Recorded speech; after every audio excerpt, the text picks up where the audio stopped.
जगत वंद्य है ऐसे संत, धन्य है ये भावी भगवंत, जो अतीत के विकल्प से है परे, वर्तमान के आनंद से है भरे।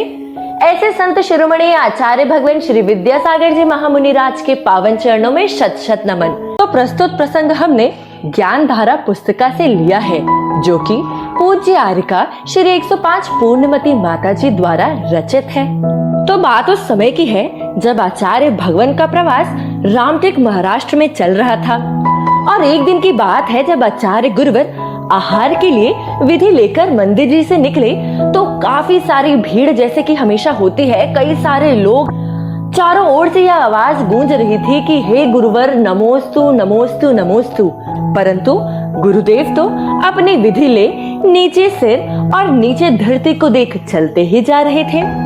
और दोस्तों, आप विश्वास नहीं करेंगे कि एक श्रावक जो कि बहुत दिनों से चौका लगा रहा था, आखिरकार आज वह शुभ दिन आ ही गया जब आचार्य भगवंत का पड़गाहन उसके चौके में हुआ। और वह यह देखकर फूला नहीं समाया जब आचार्य भगवंत उसके सामने आकर खड़े हो गए।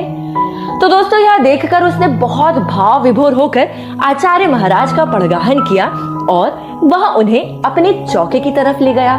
चौके में जैसे ही पहुंचे तो उसने बहुत ही आनंदमय तरीके से आचार्य भगवान की पूजन भी करी। और अब वह समय आ गया था जब आचार्य भगवान के आहार प्रारंभ होने वाले थे। तो सभी कुछ बहुत सकुशल चल रहा था और आचार्य भगवान के आहार भी प्रारंभ हो गए। और दोस्तों, किसी को विश्वास नहीं हुआ, या यूं कहे तो किसी को कुछ समझ नहीं आया, जब आचार्य भगवान ने मात्र 7 मिनट में अपनी अंजलि छोड़ दी। सभी लोग एक दूसरे को देखते रह गए कि क्या ये अंतराय है, क्या किसी से कुछ गलती हो गई, आखिरकार हुआ क्या है जो आचार्य भगवान ने मात्र 7 मिनट में अंजलि छोड़ दी है।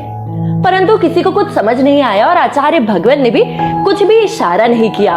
उन्होंने तो बस अपनी अंजलि छोड़ी और आहार संपन्न हो गए।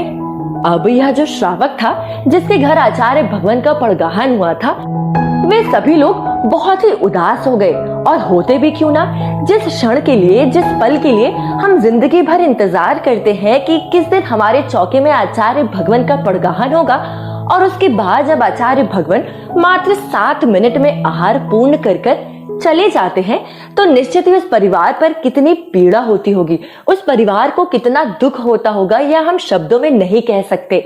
और यही हाल उस परिवार का हुआ। सभी लोग बहुत रोने लगे और जैसे ही वे आचार्य भगवान के साथ मंदिर जी की ओर गए और आचार्य भगवान के कक्ष में गए और रोते रोते उन्होंने गुरुदेव से पूछा कि गुरुदेव, आखिरकार ऐसा क्या हो गया था कि आपने 7 मिनट में ही अंजलि छोड़ दी। गुरुदेव, आप अपने शरीर का नहीं तो कम से कम भक्तों का तो ध्यान रखिए। और गुरुदेव श्रावक की यह बात बड़े ही सहज भाव से सुनते रहे और मुस्कुराकर आशीर्वाद दे दिया, क्योंकि गुरुदेव बोलते तो वैसे भी कुछ नहीं है। सारा परिवार आचार्य भगवान के साथ मंदिर जी आ चुका था और सारा परिवार बहुत ही दुखी था। सभी लोग आचार्य भगवान के पास बैठे हुए थे और तभी बाहर के लोगों से यह खबर मिली कि जिस चौके में आचार्य भगवान का पड़गाहन हुआ था, जिस चौके से आचार्य भगवान अभी अभी केवल 7 मिनट में आहार पूर्ण कर आए थे, उस चौके की छत गिर गई।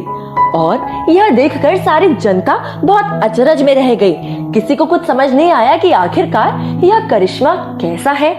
दोस्तों, यह बहुत बड़ी घटना है और यह बहुत भावी घटना है, क्योंकि लोगों के आश्चर्य का ठिकाना नहीं रहा और सभी की आंखें आश्चर्य से भर आई कि आखिरकार अब लोगों को समझ में आया कि इसीलिए गुरुदेव ने मात्र 7 मिनट में आहार पूर्ण कर मंदिर जी आ गए, क्योंकि उस दिन तो आचार्य भगवान को, इस परिवार को मरण से बचाना था। इसीलिए गुरुदेव ने शीघ्र आहार किए और यूं कहे तो अपने भक्तों को अकाल मरण से बचाना था। इसीलिए तो इतने दिनों के पश्चात आचार्य भगवान उसी दिन उस चौके में पहुंचे, क्योंकि आखिरकार भक्त की रक्षा तो उसका गुरु या प्रभु ही कर सकता है। और दोस्तों, उस दिन किसी भी परिवार के सदस्य को कोई भी हानि नहीं पहुंची, क्योंकि सभी सदस्य तो आचार्य भगवान के साथ मंदिर जी में पहुंच चुके थे। तो दोस्तों, धन्य है आचार्य भगवान की विशुद्धि, धन्य है आचार्य भगवान जो बिना किसी इशारे, बिना किसी चीज के सारी बातें कह दिया करते हैं और अपने लोगों को बचा लिया करते हैं। ऐसे संत शिरोमणि आचार्य भगवान श्री विद्यासागर जी महाराज के पावन चरणों में शत शत नमन। धन्य है ये युग कि इस युग में आचार्य भगवान ने जन्म लिया, और धन्य है हम सभी कि हम सब ने आचार्य भगवान के युग में जन्म लिया। जय जिनेंद्र दोस्तों, अगर आपको संस्मरण पसंद आया हो तो जन जन तक पहुंचाएं और गुरु प्रभावना में सहयोगी बने। फिर मिलेंगे किसी नए संस्मरण के साथ। तब तक गुरु भक्ति में लीन रहें और अपना ख्याल रखें। सादर जय जिनेंद्र। मैं जिनके लिए तरसा हर पल, वो नयन नहीं है तारे